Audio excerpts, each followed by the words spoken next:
की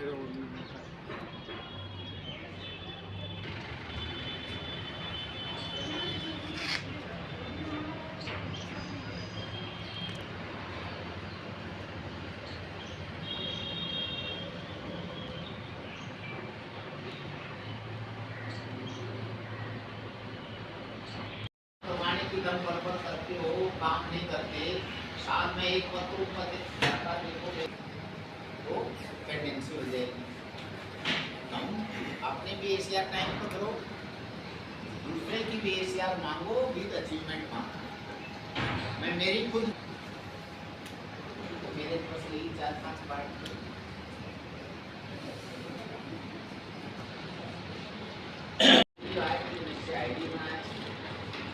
सेंसिटाइज करो, आप अपना एरिया में जा करके जो बिजनेस हो, एमबीबीएस हो, सभी को बगल जांच की एडवाइस करें। आपकी टेस्टिंग बढ़ेगी, टेस्टिंग आप अच्छी क्वालिटी की करोगे तो उसके टेस्ट निकल के भी आएगा।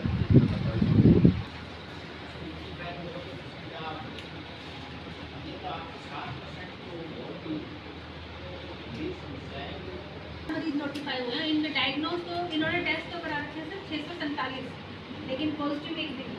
हाँ, इसको क्वालिटी ऑफ जो कलेक्शन है वो नहीं है।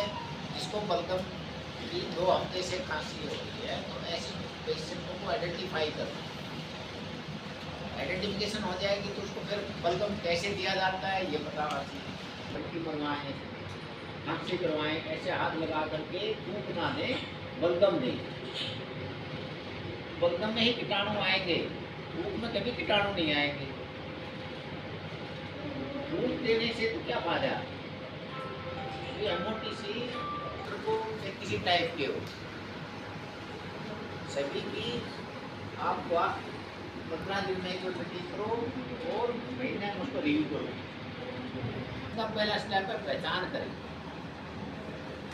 जैसे पहचान करेंगे, डायग्नोज होगा, उसको ट्रीटमेंट होएगा। उसके 2 फायदे हो जाएंगे, पेशेंट जल्दी ठीक होएगा, एक वो सोर्स ऑफ इन्फेक्शन नहीं बनेगा, सोसाइटी में फैलाएगा नहीं।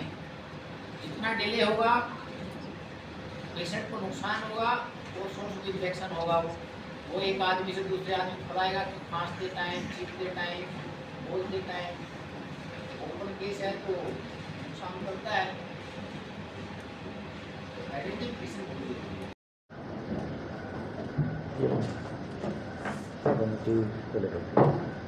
हमारे जो आज सिविल सर्जन महोदय की अध्यक्षता में जो डीजी मैडम के और सीएम साहब के जो आदेश थे उनकी पालना में एक मीटिंग ली गई एसएमओ, एमओ इंचार्ज और एनटीपी स्टाफ की।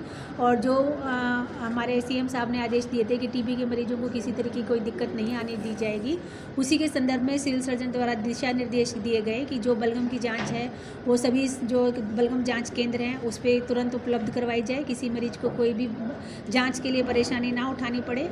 और जो मरीज़ डायग्नोज हो जाता है, चाहे वो पब्लिक का है चाहे वो प्राइवेट का है, उसको हम दवाइयाँ समय पर उपलब्ध करवाएं, उनके कॉन्टैक्ट्स की स्क्रीनिंग करें, उनके जो हमारी और निक्षय पोषण योजना के अंतर्गत जो राशि है वो समय पर दिलवाई जा सके। इसके लिए सिविल सर्जन महोदय ने हमारे को दिशा निर्देश जारी किए हैं। इसी के साथ जो हमारा एडिशनल न्यूट्रिशनल किट है, जो कम्युनिटी सपोर्ट के लिए प्रधानमंत्री टीबी मुक्त भारत अभियान जो शुरू किया गया है, उसमें हमारे पास जो पेशेंट हैं उनको एडिशनल न्यूट्रिशन किट दिलाने के लिए हमने एनजीओज़ को आह्वान किया था और उनके थ्रू हमने 113 पेशेंट्स को अभी हमने किट दिलवाई है। और आपके माध्यम से मैं जो समाज सेवी संस्थाएं हैं उनको ये अनुरोध करेंगे कि वो कम्युनिटी सपोर्ट के लिए आगे आएँ और टीबी के मरीजों को सहायता देने के लिए एडिशनल न्यूट्रिशन किट सप्लाई करें, ताकि मरीज जो है उसका पोषण भी बना रहे और वो ट्रीटमेंट कंप्लीट करे, उसका आउटकम बढ़िया रहे, पेशेंट जो है स्थापित हो और टीबी मुक्त होए। इसी उद्देश्य के साथ हम आपसे ये अपील करेंगे कि आप बढ़ चढ़कर आगे आएँ और टीबी मुक्त भारत बनने में आपका सहयोग दें। जी मैम, अगर भिवानी की बात की जाए टोटल कितने पेशेंट हैं? अभी जो अगर हम भिवानी की बात करें तो हमारे पब्लिक में 634 पेशेंट नोटिफाई हो गए हैं और प्राइवेट के 186 पेशेंट नोटिफाई हुए हैं। तो टोटल हमारे 820 पेशेंट हैं जो हमने नोटिफाई किए हैं। जो हमारे पास बाहर से भी डायग्नोस हो गया, तो टोटल जो आज की डेट में हम दवाई खिला रहे हैं वो हमारे 830 मरीज़ हैं जो हम दवाई खिला रहे हैं इसमें। और हमारे इसी संस्था में हमने IMA की जो मीटिंग ली थी और केमिस्ट एसोसिएशन की भी मीटिंग ली थी, तो उनमें हमने यही उनको दिया था दिशा निर्देश कि जो भी पेशेंट को टीबी की दवाई देते हैं या टीबी का डायग्नोसिस करते हैं तो वो उसकी सूचना हमें में दें, ताकि पेशेंट हमारे नेटवर्क में बना रहे और उसका पूरा जो ट्रीटमेंट है वो कंप्लीट किया जा सके और आउटकम सुधारा जा सके। मंथली मीटिंग में हम हर प्रोग्राम को डिटेल में वर्कआउट करते हैं, लेकिन अलग अलग जो प्रोग्राम है, खासकर फ्लेक्सी प्रोग्राम है, टीबी फ्लेक्सी प्रोग्राम में से आता है, तो इसके लिए जितने भी उनके MOTC हैं, DDO हैं, सभी को आज बुलाया गया है। उनको हमने बताया है कि 2025 तक हम टीबी उन्मूलन का कार्य तेज़ी से कर रहे हैं। हमारे जितनी नोटिफिकेशन है होनी चाहिए थी उसको हम स्पीड अप करें। जिनको 2 हफ्ते से खांसी ज़्यादा आती है तो बलगम जांच करवाएं। जैसे बलगम की रिपोर्ट पॉजिटिव आती है तो उसको निश्चय ID दे करके नोटिफाइड करें। तो ये नोटिफिकेशन जो है हमारी सरकारी सेक्टर में तो काफ़ी अच्छी है, लेकिन प्राइवेट सेक्टर में कम है। तो बार बार के जितने सिवानी है, तोशाम है, लोहारू है, उनके भी डॉक्टर को बुलाया। तो उन एरिया में जितने भी प्राइवेट डॉक्टर हैं उनको जा करके सेंसिटाइज करें कि वो नोटिफिकेशन को बढ़ाएं। हमारा लक्ष्य यही है कि हम 2025 तक इस टीबी को ख़त्म करें। और टीबी को ख़त्म जब ही होगी जब हमारे 1 लाख की पॉपुलेशन में 50 से कम मरीज डिटेक्ट होंगे 1 साल में। तो हम जो अभी है हमारी 2500 और 2000 के आसपास ये डिटेक्ट हो रहे हैं, जो कि ज़्यादा हैं। तो हम सभी को जल्दी पहचान करेंगे, जल्दी पहचान करेंगे तो उसका इलाज होएगा, और इलाज होएगा तो एक आदमी से दूसरे आदमी नहीं फैलेगी।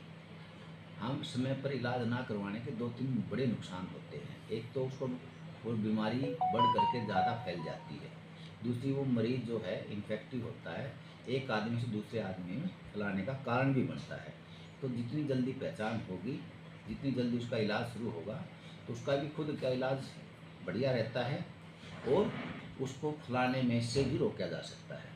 तो ये सबसे पहले हमारा यही टारगेट है कि हम जितनी हमारा टारगेट है नोटिफिकेशन का, उसको मोर देन 100% करके ले जाएं।